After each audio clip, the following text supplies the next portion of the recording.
চলছে তো ঠিকঠাক? এই নাও সই করো, দাও। মনে আছে ভোটটা আগে দিতে হবে? হ্যাঁ আচ্ছা, আরে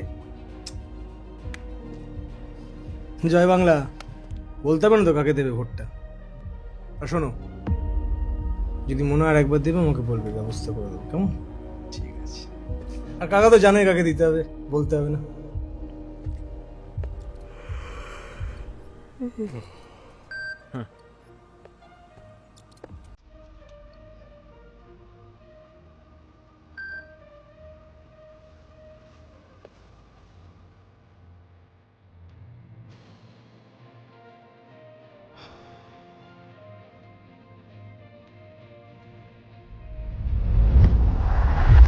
ছাব্বিশ হাজার শিক্ষক শিক্ষিকার চাকরি বাতিল, আর যেটা নিয়ে এই মুহূর্তে একেবারে রাজ্য রাজনীতি উত্তাল।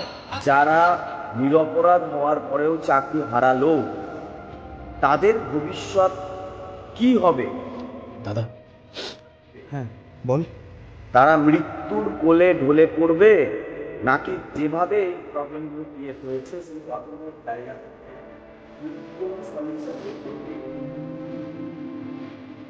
আমরা কোনো সততার চাপ পেলাম না। বাঙালি বাংলাকে এই চোখের জলের দাম দিতে হবে।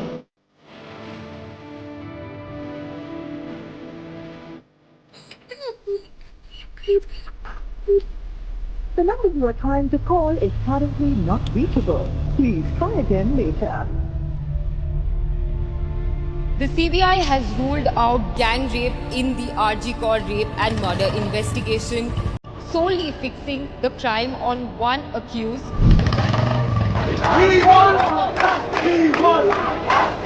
The CBI, while informing the Calcutta High Court,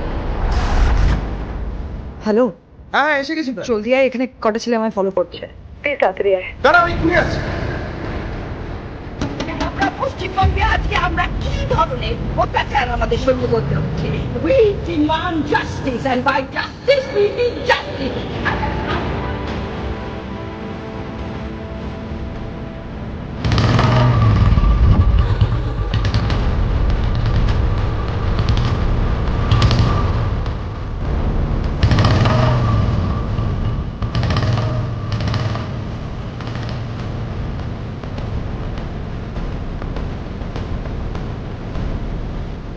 আজকে তুই যদি ঠিক টাইমে না আসতিস।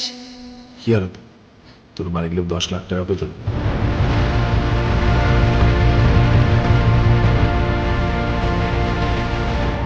নমস্কার।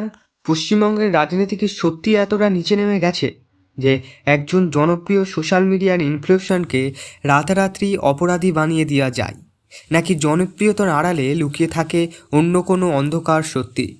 গত কয়েকদিন ধরে নেটপাড়া থেকে শুরু করে কফির কাপে ঝড় তুলেছে একটাই নাম, শ্রমিক অধিকারী। বেহালার একটি ফ্ল্যাট, এক তরুণীর অভিযোগ এবং গভীর রাতে দমদম থেকে নাটকীয় গ্রেপ্তারি। আদালত চত্বরে দাঁড়িয়ে শ্রমিকের চিৎকার, আমাকে ফাঁসানো হয়েছে। কিন্তু প্রশ্ন হলো, কে ফাঁসালো? কেনই বা শ্রমিকের 10 দিনের পুলিশ হেফাজত যেতে হলো? আজকের ভিডিওটা আমরা সেই রহস্যের পরত খুলব। শেষ পর্যন্ত দেখুন, কারণ এই গ্রেপ্তারের পরেতে লুকিয়ে আছে এমন কোনো কিছু তথ্য যা হয়তো মূলধারার সংবাদ মাধ্যম আপনাকে বলবে না। ফেব্রুয়ারি 2 তারিখ, শীতের আমেজে কাটেনি কলকাতা।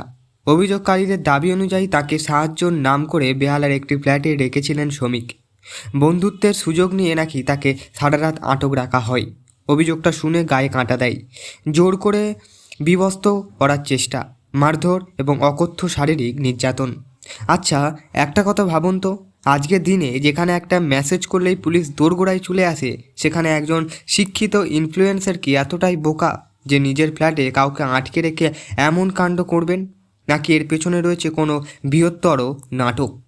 পুলিশের দাবি, অভিযোগ দায়ের হওয়ার পর থেকে শ্রমিক এবং তার মা বাবা বেপাত্তা হয়ে যান। ফোন সুইচ অফ, ফ্ল্যাটে তালা। পুলিশ বলছে এটা পলাতক হওয়া, আর শ্রমিকের সমর্থনকারীদের দাবি এটা ছিল নিরাপদ আশ্রয়ের খোঁজ। বৃহস্পতিবার যদি রাতে দমদমে যখন পুলিশ হানা দেয়, তখন কি শ্রমিক জানতেন যে পরের সকালটা তার কেমন কাটতে পারে? পুলিশ 10 দিন হেফাজত চাইল কেন? সাধারণ যৌন হেনস্থার মামলায় এতদিনের হেফাজত তখনই চাওয়া হয় যখন হাতে বড় কোনো প্রমাণ থাকে, অথবা যখন কাউকে মানসিকভাবে ভেঙে দেওয়ার চেষ্টা করা হয়। আসল সত্যটা কি ঠিক? শুক্রবার আলিপুর আদালত চত্বরে ছিল উত্তাল। শ্রমিকের পরনে সাধারণ পোশাক, কিন্তু চোখে মুখে ছিল প্রতিবাদের ভাষা। তিনি বারবার দাবি করছেন তাকে ফাঁসানো হয়েছে। এখন প্রশ্ন হলো, শ্রমিক কি কোনো রাজনৈতিক রোষের শিকার?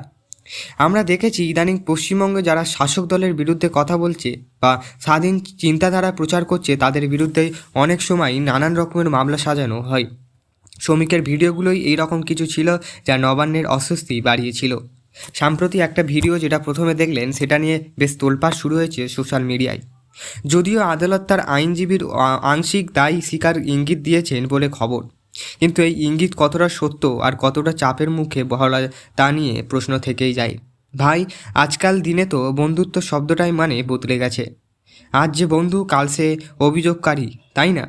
পুলিশ বলছে তারা আইনের পথে হাঁটছিলেন, কিন্তু সাধারণ মানুষের মনে প্রশ্ন, যখন কোনো বড় নেতার বিরুদ্ধে অভিযোগ ওঠে তখন পুলিশ এত সক্রিয় হয় না কেন? সন্দেশখালী থেকে শুরু করে আরজি কর আমরা দেখেছি পুলিশের ভূমিকা নিয়ে হাজারো প্রশ্ন, অথচ একজন ইনফ্লুয়েন্সারের ক্ষেত্রে মাঝরাতেই অপারেশন। এই তৎপরতা কি শুধুই ন্যায় বিচার, নাকি এর ওপরে অন্য কোনো দৃশ্য আছে? সেটা জানতে আমাদের পরবর্তী ভিডিওর জন্য একটু অপেক্ষা করুন। এই নিয়ে বেশি জলঘোলা আমরা করতে চাই না। ভিডিওটা সম্পূর্ণ দেখলেন, আমি ছোটোর ওপরেই ছাড়ছি। আশা করব আপনারা দেখে উপকৃত হবেন।